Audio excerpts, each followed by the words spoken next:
Good morning, cadets. We have completed the topic on moving charges, magnetic effect of electric current, and we have understood the cause of magnetism.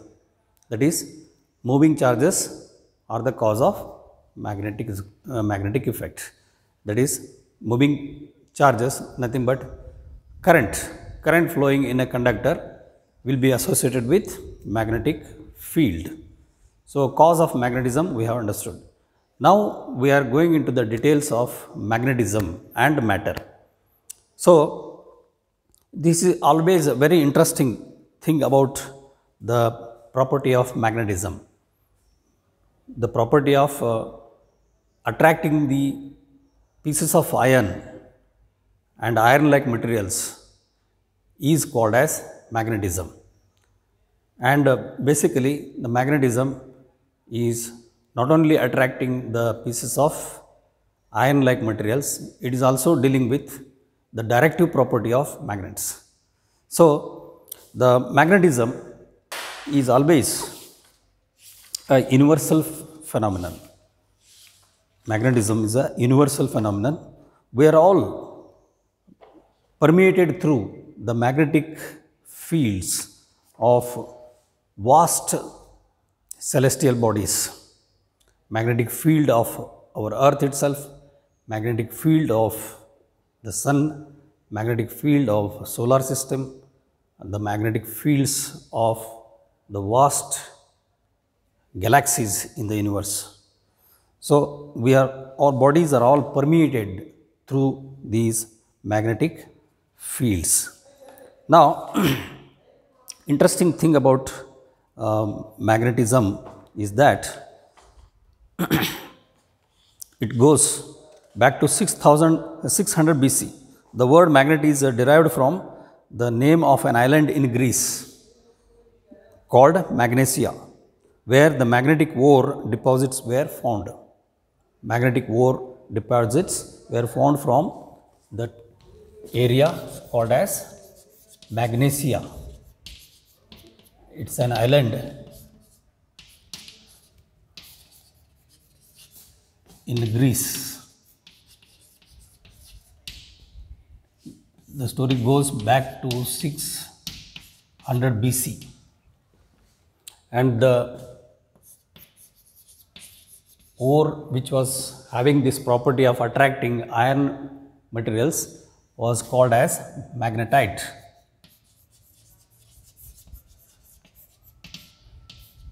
It is called as magnetite, and now we are knowing this as magnet.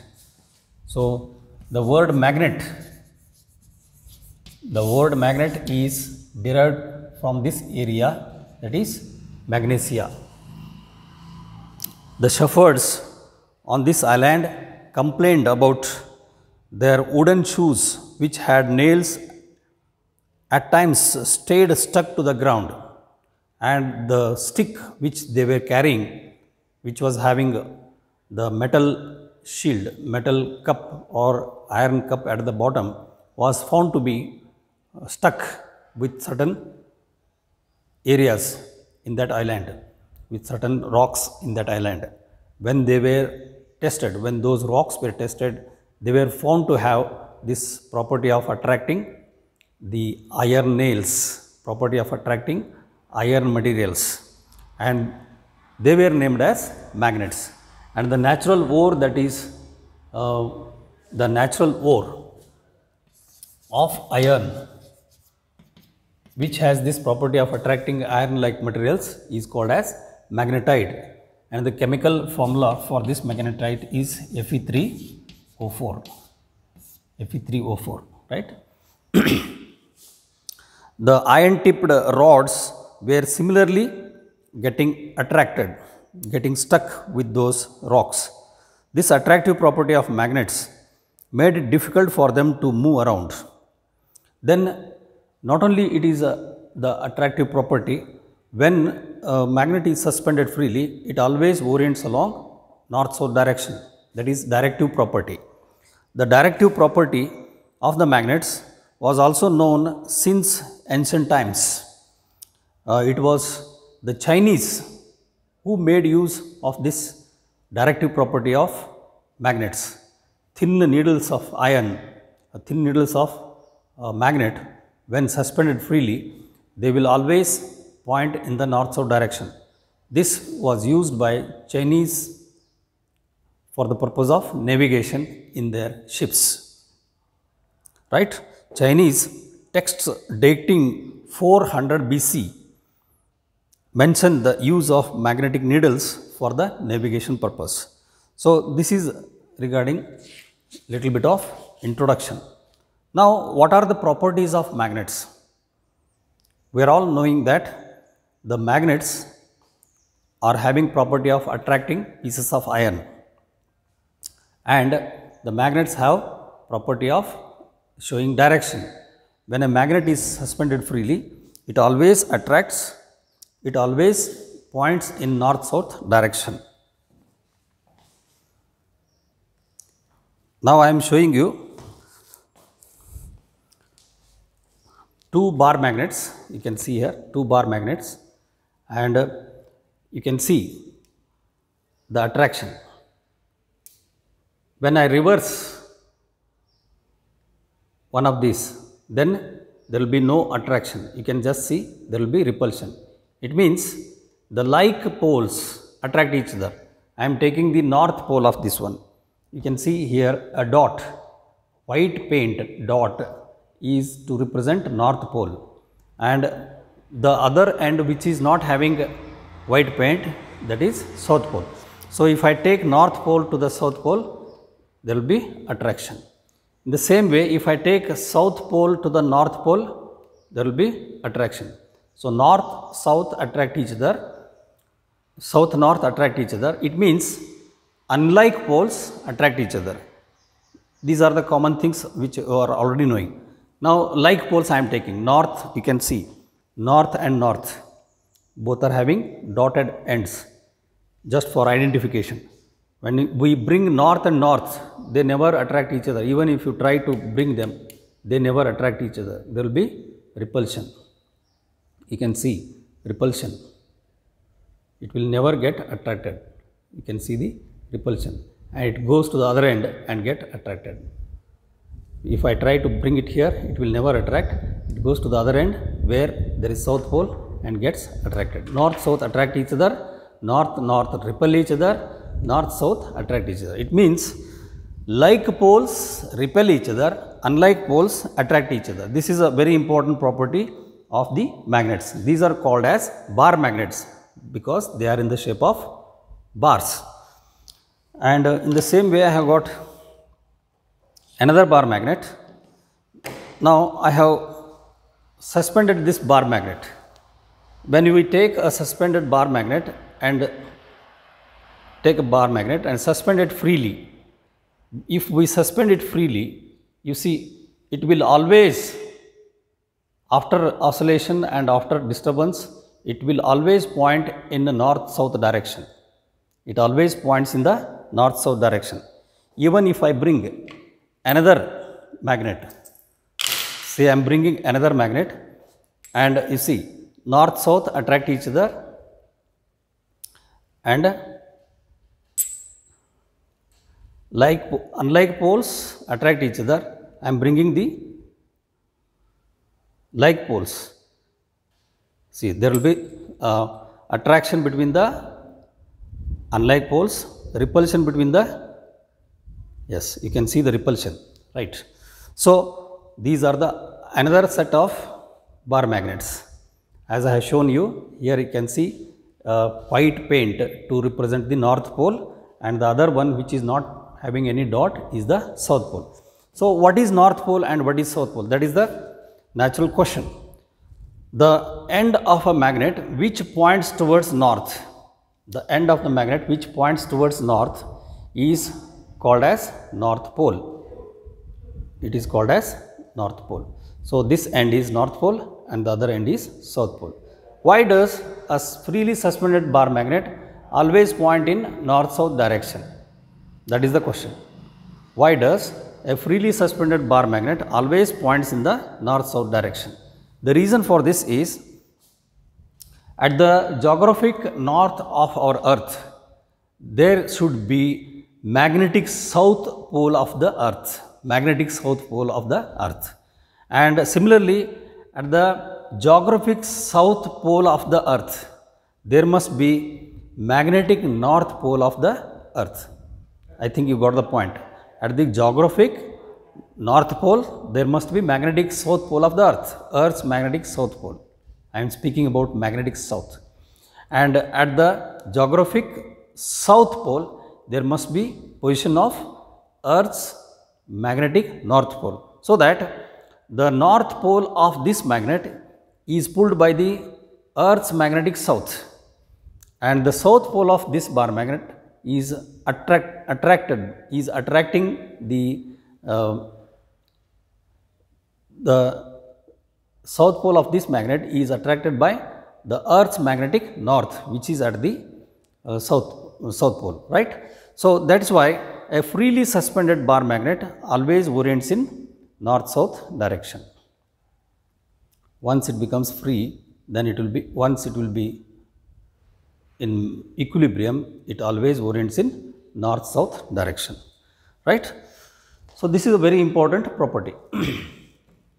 Then based on the shape of the magnet, the magnets are called as, you see, this is another type of magnet which is in the shape of a horseshoe. Therefore, it is called as horseshoe magnet. So here you will find, right, the poles. One is north pole, another one is south pole. So this is called as horseshoe magnet. In the same way, there is a magnetic compass.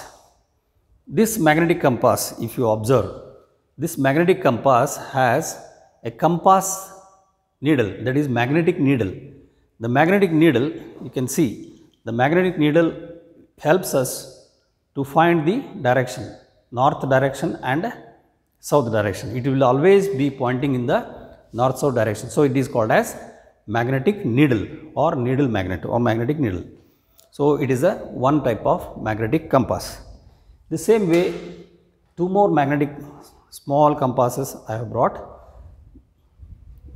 I think, yes, small compass needles, very small pin size compass needles, right? So these will be definitely affected by the magnet. You can just see how the compass will be affected by magnetic needle, right? So there are various types of magnets: bar magnets, magnetic needles, horseshoe magnet, and disc magnets. That also you may be knowing, button magnets, disc magnets. So various types of magnets are available. Now we will list the different properties of magnet. Now let us recall some of the commonly known ideas of magnetism. See, the earth behaves as a huge magnet with the magnetic field pointing approximately from geographic south to geographic north. Magnetic field pointing approximately from geographic south to geographic north. This point needs to be understood. Geographic south to geographic north. That is the reason why a freely suspended magnet always points in the north-south direction. When we suspend a magnet freely, as I have shown you earlier, when you suspend a magnet freely, it always points in the north-south direction. The end which is pointing towards geographic north, that tip is called as the north pole, and the end which is pointing towards south, geographic south, that end is called as south pole of the magnet. So this property of showing direction is called as directive property. So this is also very important property. So directive property of the magnet, freely suspended magnet always orients in the north south direction. North pointing tip is called north pole. south pointing tip of the suspended magnet is called as south pole. And likewise, we have just now seen like poles repel each other, unlike poles attract each other. Like poles means NN, SS repel each other. Unlike poles means SN, NS attract each other. Next, magnetic monopoles never exist in the nature. Isolation of magnetic north, isolation of magnetic south pole is not possible. It does not exist. Magnet always exists as a dipole. It means magnet always exists as dipole. Therefore, it is called as magnetic dipole. So, to understand this, if you just draw Earth's diagram of, yes, this is the, let us say this is Earth and this is the polar axis around which the Earth spins, the Earth rotates. So, this is, we call it as geographic north and this is geographic south. So, slightly close to the geographic north, you will find magnetic north of the Earth, Earth's magnetic north, and here it must be having magnetic south of the Earth. So, this having this axis which joins magnetic north and magnetic south of the Earth is called as magnetic meridian, whereas this is geographic north and geographic south is called as polar axis, or you can say geographic north south, geographic axis, right. Now, the Earth behaves like a huge magnet. So, if you draw the field lines of the Earth, you see the field lines originate from the pole near the geographic south. They originate from the poles near the geographic south and end at pole near the geographic north. So, this is how the magnetic field lines are drawn for the Earth. These are the magnetic field lines of the Earth. Yes.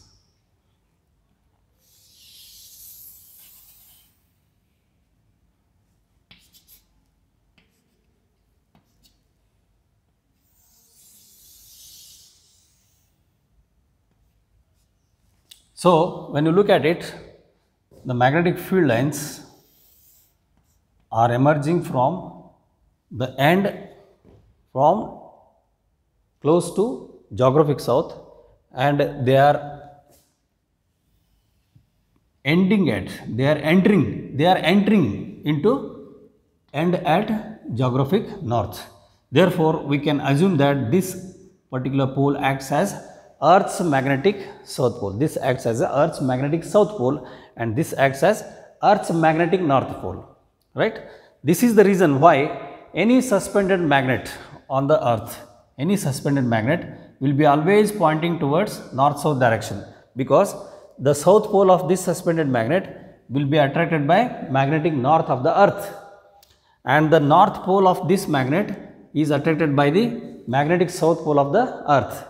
As a result, two equal and opposite forces exert torque on a freely suspended magnet. This torque leads to rotating effect, turning effect, and finally the suspended magnet will be always orienting in the north-south direction. So, these are the magnetic field lines of the Earth on the top surface. So, if you draw inside, these field lines are forming the closed loops. These field lines are forming the closed loops. You can see they are entering from geographic north towards geographic south. And remember again, no two field lines intersect each other. So, this is how the field lines are forming closed loops. Field lines are forming closed loops. So, inside the Earth, the field lines are joining from geographic north to south. Outside the Earth, the field lines are emerging from geographic south towards geographic north approximately. So, these are the magnetic poles of the earth, magnetic north pole and magnetic south pole, right. Now, you have understood the reason why a freely suspended magnet always orients in the north south direction. Okay. So, these are the magnetic field lines of the Earth's magnetic field lines. Earth's magnetic field lines. Now, usually the magnets which I am showing you here, you see, this is one pair of magnets and this is another pair of bar magnets. You can see this is another pair of bar magnets, right. These are made out of alloys, right. This is one more pair of magnets.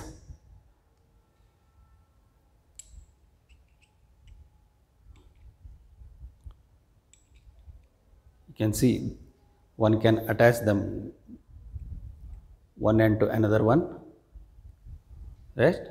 So, this is how you can just have some interesting activities with yourselves, right. These magnets, permanent magnets, these are permanent magnets. The permanent magnets are made of certain alloys. Permanent magnets are prepared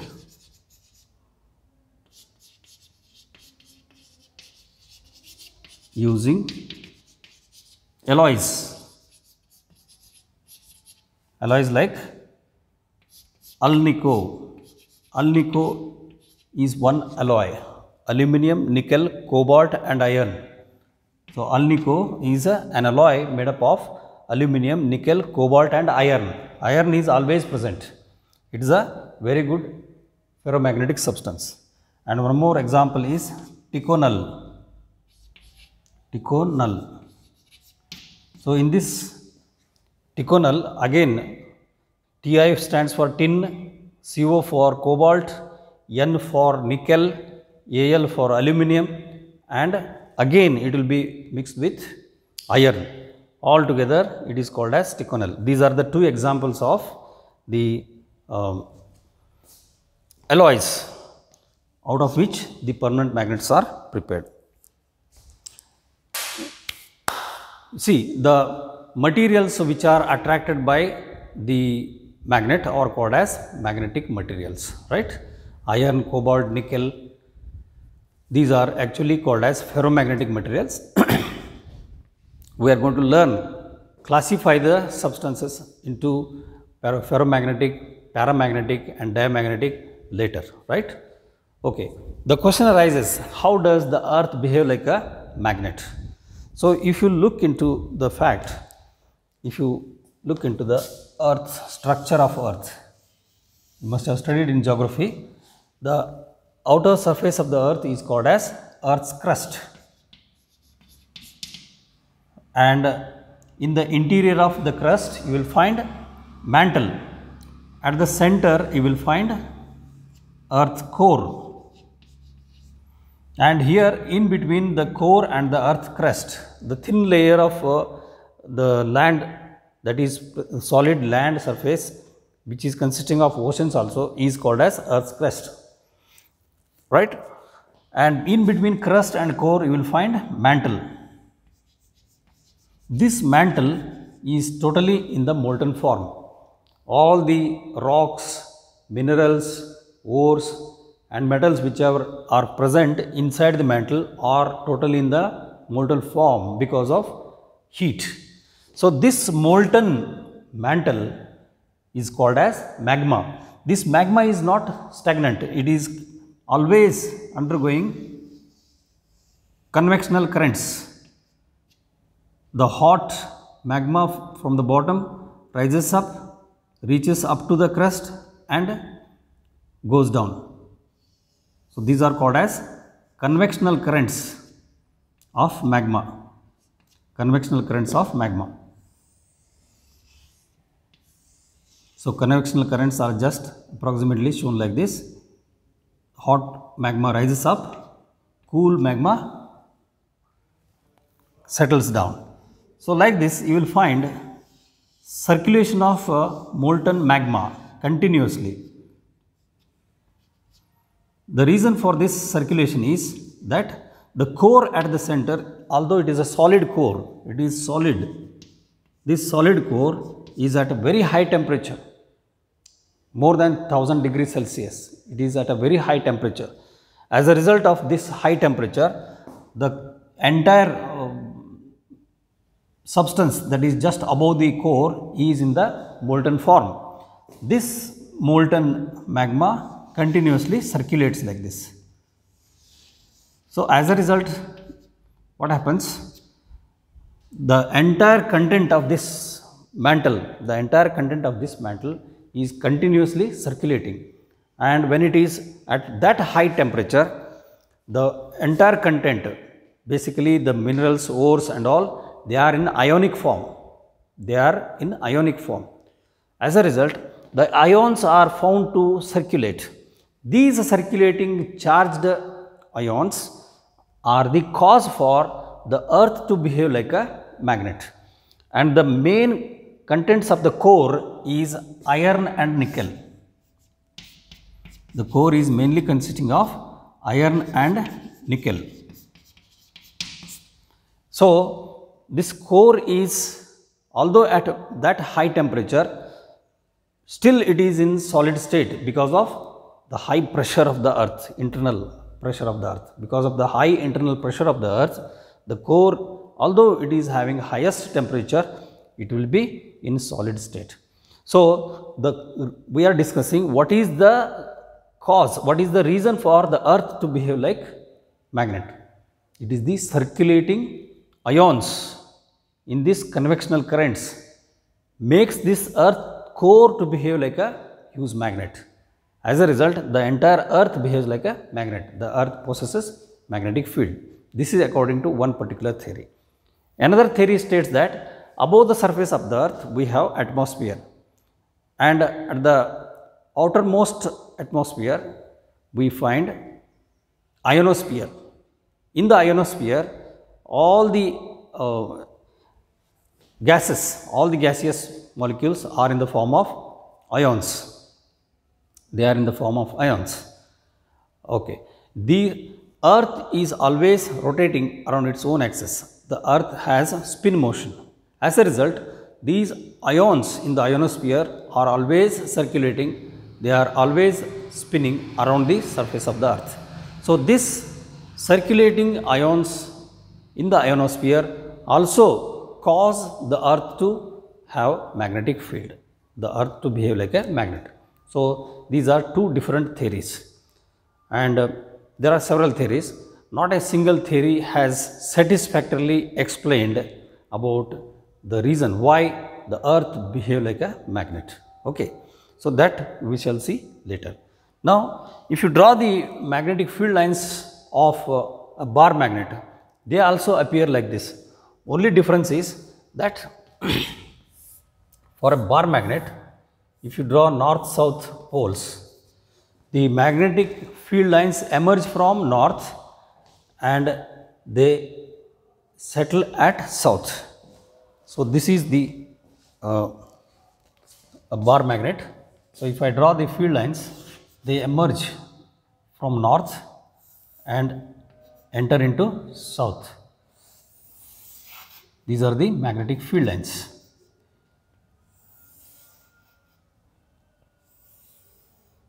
And no two magnetic field lines intersect each other. In the same way, I can draw this side also.